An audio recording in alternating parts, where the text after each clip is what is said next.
진정한 예배가 숨쉬는 교회, 주님이 주인 되시는 교회, 믿음의 기도가 쌓이는 교회, 최고의 찬양을 드리는 교회. 오늘은 여러분이 잘 아는 누가복음 15장 11절에서 24절까지의 말씀을 읽고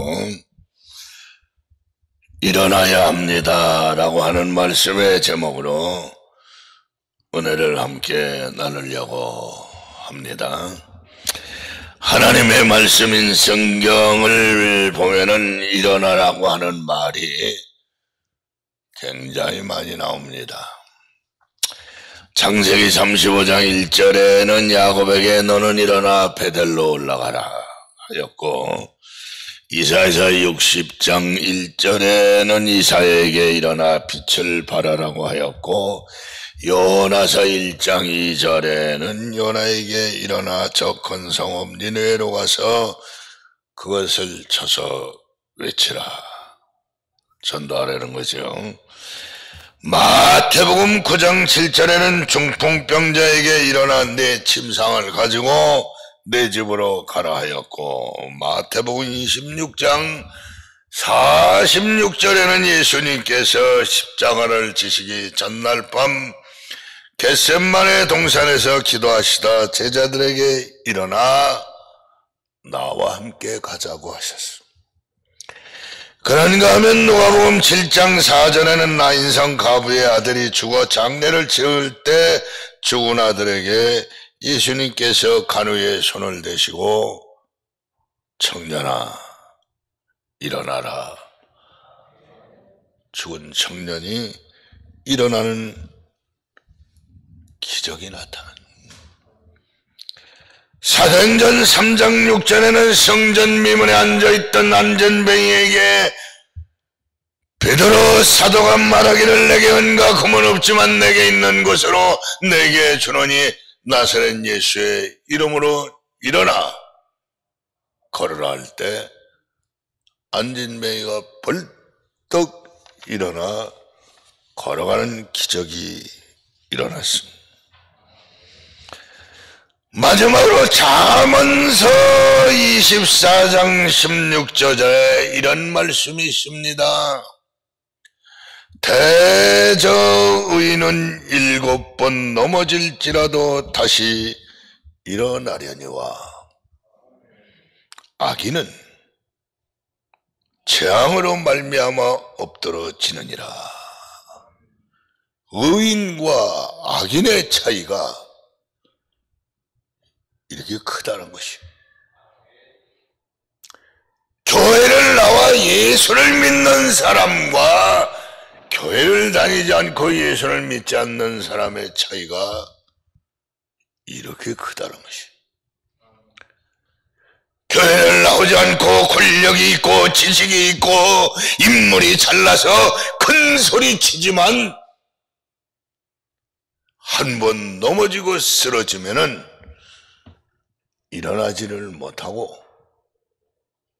포기하고 좌절하고 심지어는 자살까지 하는 것이 교회를 다니지 않는 불신자의 생활입니다. 넘어지는 것은 의인도 넘어지고 악인도 넘어집니다. 그러나 의인은 다시 일어나지만 악인은 다시 일어나지 못하는 것이 그 차이라는 것이죠. 넘어지는 것이 중요한 것이 아니고 쓰러진 것이 문제가 되는 것이 아닙니다. 넘어지고 쓰러졌지만 다시 일어나게 하는 힘이 없는 것이 문제입니다. 실패 없는 성공이 어디 있겠습니까? 다시 일어나게 하는 힘이 무엇입니까? 그것은 믿음입니다. 나는 할 수 있다. 나는 해야 한다. 나는 하면 된다. 믿음이에요. 반대로 일어나지 못하는 사람은 그 이유가 무엇입니까? 한번 넘어지고 쓰러지면 좌절하고 낙심하고 포기하는 그 이유는 그 사람의 마음속에 의심이 있기 때문에 그래요. 나는 할 수 없어. 나 같은 게 나는 안 되는 거야. 이런 의심과 불신이 마음속에 가득 차 있으면 그 사람은 일어날 수가 없는 겁니다. 힘들고 어려워도 일어나는 믿음의 성도들이 되시기를 바랍니다. 그럼 우리는 어디에서 일어나야 하는가? 하나님이 포기하지 않는 한 우리는 포기해서는 안 될 줄 믿습니다. 여러분이 잘 아는 이 누가복음 15장 탕자에 대한 말씀을 나는 오늘 읽으면서 함께 생각하고 어디에서 일어나야 할 것인가를 생각하며 은혜를 나누려고 합니다. 첫째는 실패의 자리에서 일어나야 합니다. 오늘 읽어드린 본문 누가복음 15장 13절에 그 후 며칠이 안 되어 둘째 아들이 재물을 다 모아가지고 먼 나라에 가 거기서 허랑방탕하며 그 재산을 다 낭비하더니 라고 했습니다. 이 말씀은 재산을 다 잊어버렸다는 거예요. 이 말씀은 인생의 실패를 하였다는 것입니다. 사람은 누구나 실수도 하고 실패도 할 수 있습니다. 그러나 실패의 상처와 고통 속에 주저앉고 쓰러지면 안 됩니다. 실패자는 되어도 패배자는 되지 말라는 말이 있습니다. 실패한 것은 지나간 일입니다. 과거의 일입니다. 과거의 시간입니다. 과거는 되돌아오지 않습니다. 빨리 잊어버려야 할 줄 믿습니다. 실패의 상처와 아픔을 잊고 일어서려면 지난 일을 기억하지 않아야 합니다. 그래서 하나님의 말씀 이사야서 43장 18절에서 19절에 너희는 이전 일을 기억하지 말며 옛적 일을 생각하지 말라. 보라, 내가 새 일을 행하리니 이제 나타낼 것이라. 지나간 실패와 잘못을 마음에 두지 마시기 바랍니다. 생각하지 말기를 바랍니다. 지나간 일을 잊어버리지 않으면은 하나님도 새 일을 우리에게 허락하지 않습니다. 과거의 억울함을 기억하지 마세요. 지나간 실패, 아픔의 상처는 우리를 패배자의 길로 안내하는 것입니다. 자신을 원망하고 비관하는 일과 생각도 버려야 합니다. 사람은 생각을 따라 가게 되어 있습니다. 지나간 과거에 실패한 것을 자꾸 생각하고 바라보면 똑같은 문제가 또다시 되풀이 된다는 것입니다. 여러분, 실패의 자리에서 일어나시기 바랍니다. 실패했어도 상관없습니다. 믿음을 가지고 일어나면 실패의 자리가 승리의 자리, 축복의 자리가 될 줄로 믿으시기 바랍니다. 두 번째는 가난의 자리에서 일어나야 합니다. 읽어드린 본문 누가복음 15장 14절에 다 없앤 후 그 나라에 흉년이 들어 그가 비로소 궁핍한지라. 궁핍하다는 것은 가난했다는 것이요. 먹을 것도 없고 입을 것도 없고 쓸 것도 없고 어디 의지할 것도 없다는 것이. 가난하게 살고 싶은 사람은 아무도 없습니다. 모두 잘 살고 싶은 마음일 것입니다. 부자가 되기를 원합니다. 가난해서 일어나 부자로 살려면 가난의 근성을 뽑아버려야 합니다. 거지는 왜 평생 거지로 사느냐? 거지의 근성을 가지고 있기 때문에 평생 거지로 삽니다. 거지는 더럽습니다. 거지는 얻어먹으려고만 하고 일을 하려고 하지 않습니다. 길을 가도 거지는 앞을 보거나 위를 보지 않고 땅만 내려다봅니다. 뭐 떨어진 거 없나? 그게 거지 근성이에요. 깡패는 깡패 근성 때문에 평생 깡패로 사는 겁니다. 깡패의 근성은 성질나면 남을 때리고 빼앗고 못 살게 구는 거예요. 그 근성이라는 게 있어요. 가난해서 일어나 부자로 살려면은 가난의 근성을 버리고 잘 살고 싶은 욕망이 있어야 될 줄 믿습니다. 참된 욕망이 없으면 참된 만족도 없습니다. 욕망은 무엇인가를 향한 도전이며 인내입니다. 본문에 나오는 탕자가 왜 망하고 가난하게 되었습니까? 누가복음 15장 13절을 보면 재산을 허랑방탕하며 낭비했다고 하였습니다. 이 말은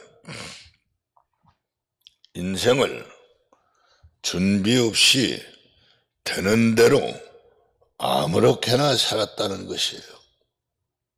꿈이 없이 살았다는 것이에요.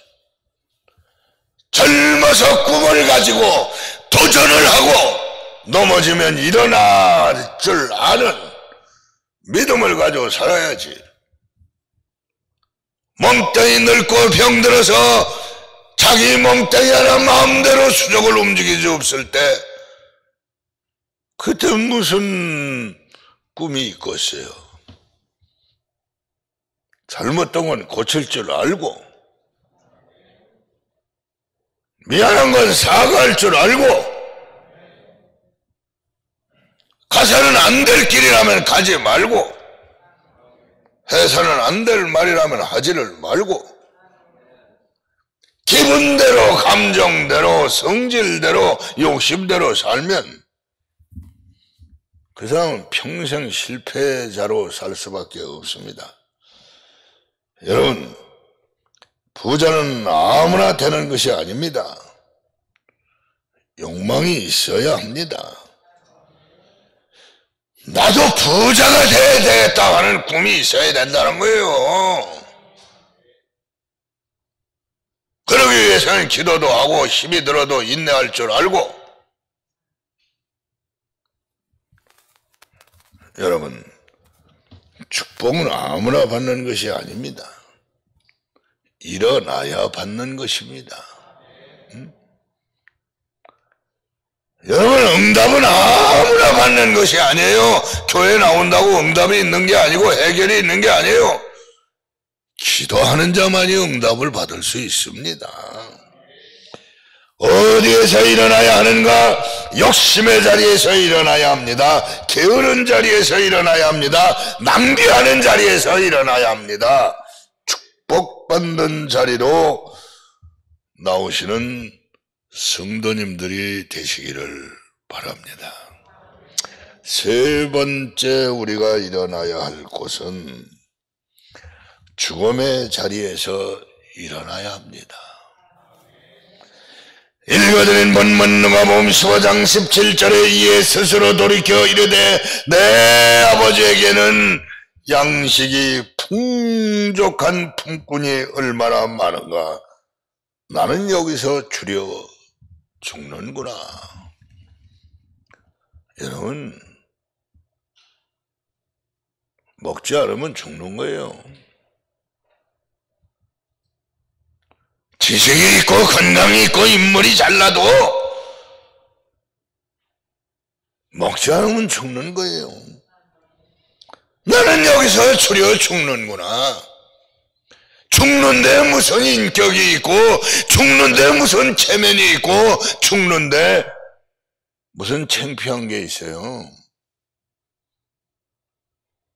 그래서 이 탕자는 아버지의 아들로 돌아가는 게 아니라 자존심 다 버리고 품꾼의 하나로 돌아갔다는 것이. 여러분, 탕자가 앉아있는 자리는 죽음의 자리입니다. 나라가 흉년이 들어 먹을 것이 없어 굶어 죽을 수밖에 없지만 아버지 집에는 양식이 풍족하다고 했습니다. 그래서 누가복음 15장 18절에 내가 일어나 아버지께로 간다. 자존심 다 버리고 실패했던 거 체면 따위 다 버리고 내가 일어나 아버지께로 간다. 여기서 아버지는 영적으로 하나님을 상징하고 양식은 하나님의 말씀을 의미하고 아버지 집은 오늘의 교회를 말하는 것입니다. 교회 바깥에는 다 죽음이 있습니다. 교회 바깥에는 구원이 없습니다. 교회 바깥에는 천국이 없습니다. 교회 바깥에는 영생이 없습니다. 그래서 아버지의 집인 교회로 가야 한다는 것이에요. 세상은 죽음이 있는 곳입니다. 우리가 영원히 살 수 없는 곳입니다. 죽음이 영원히 없는 곳 천국으로 가려면 지금 일어나 교회로 가야 할 줄 믿습니다. 소돔과 고모라 성이 멸망하듯 우리가 살고 있는 세상은 하나님의 심판으로 멸망을 받을 것입니다. 마태복음 16장 18절에 내가 이 반석 위에 내 교회를 세우리니 음부의 권세가 이기지 못하리라. 인권을 강조하고 인권을 앞세우고 인권을 중요시하는 시대가 되어서 설교도 조심스럽게 해야 됩니다. 교회에서 직분을 받고 뭐 상처가 돼서 시험이 돼서 돈 몇 푼 때문에 교회를 그만두는 사람들, 시간이 지르고 나면은요 교회에서 받은 상처보다 몇십 배 몇백 배 더 큰 상처를 받고 교회에다 드리는 헌금보다 세상에서 빼앗기고 잊어버리고 사건 사고 병원에 갖다 주는 돈이 몇 배 몇십 배 더 많은,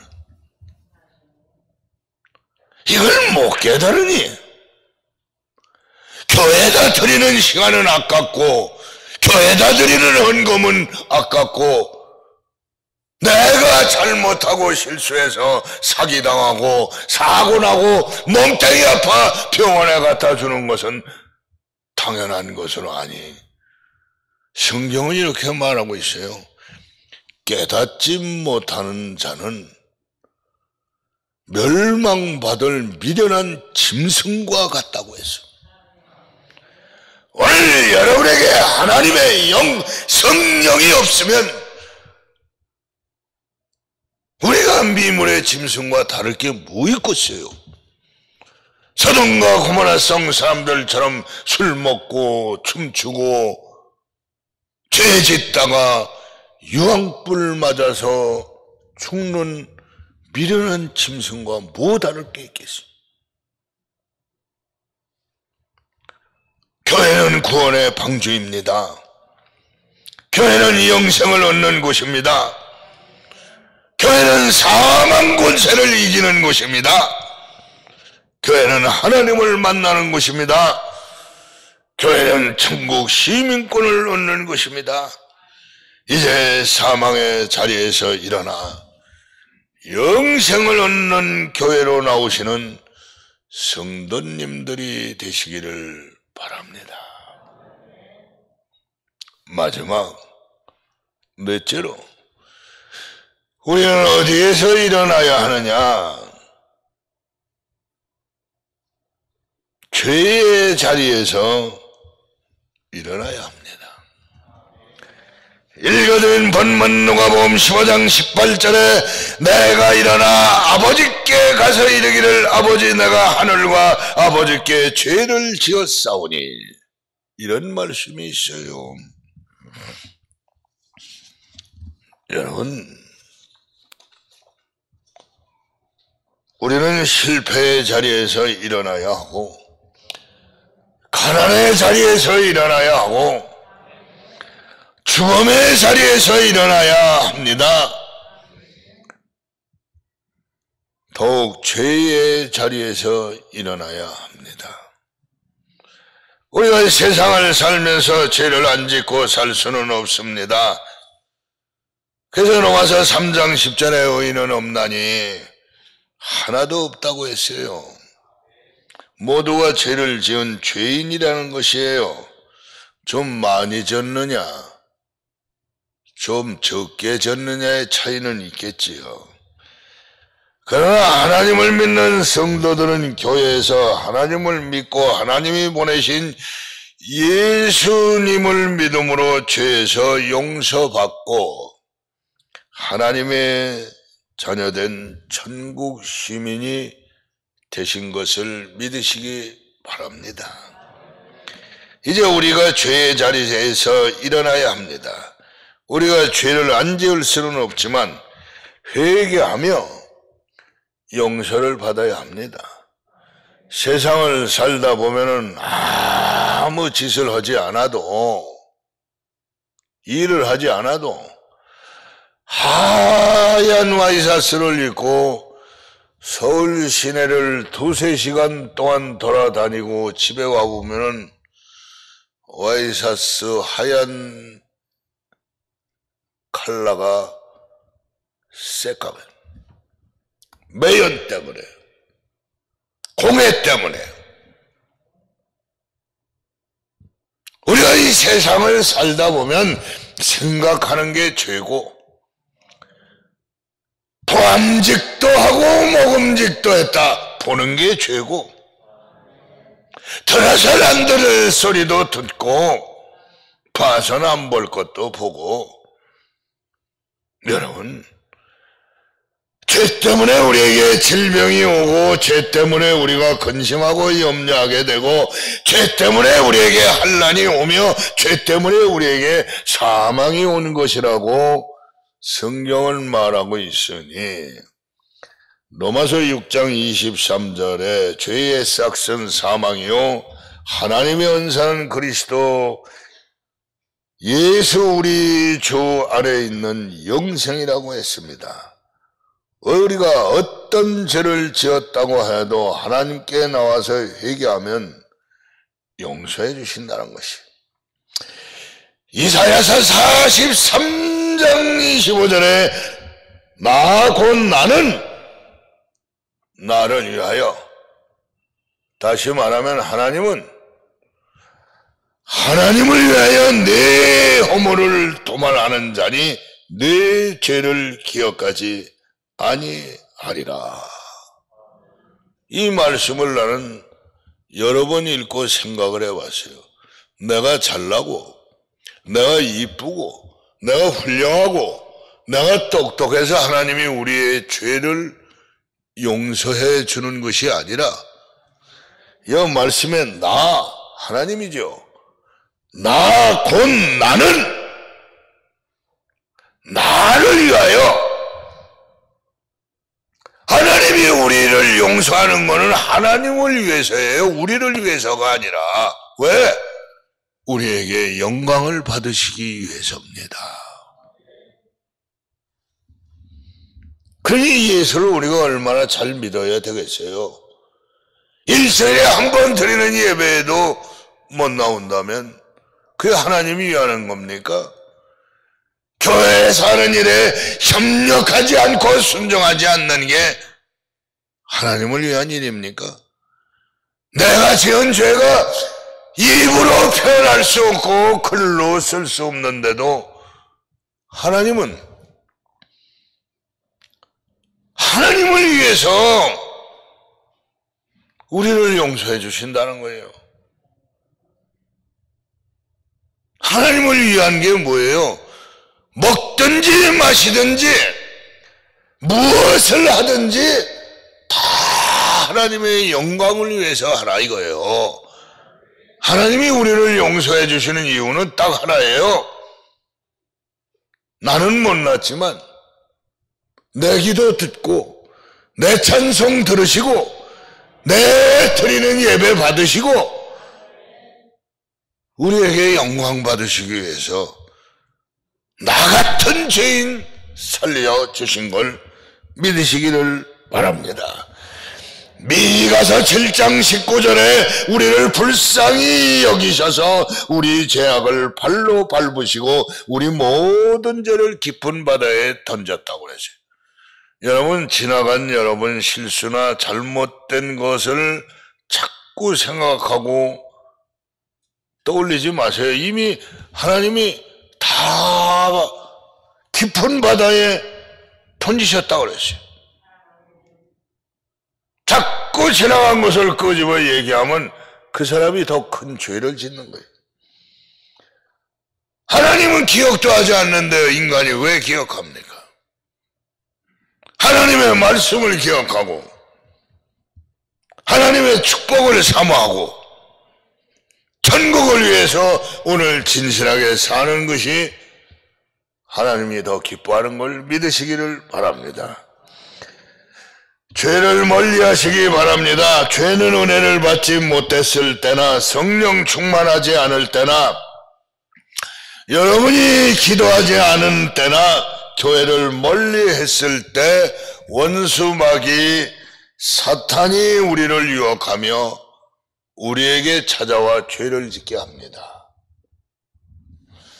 이제 우리는 기도와 말씀으로 성령 충만하고 은혜에 충만하여 원수마귀 사탄을 이기고 죄에서 일어나는 성도님들이 되시기를 바랍니다.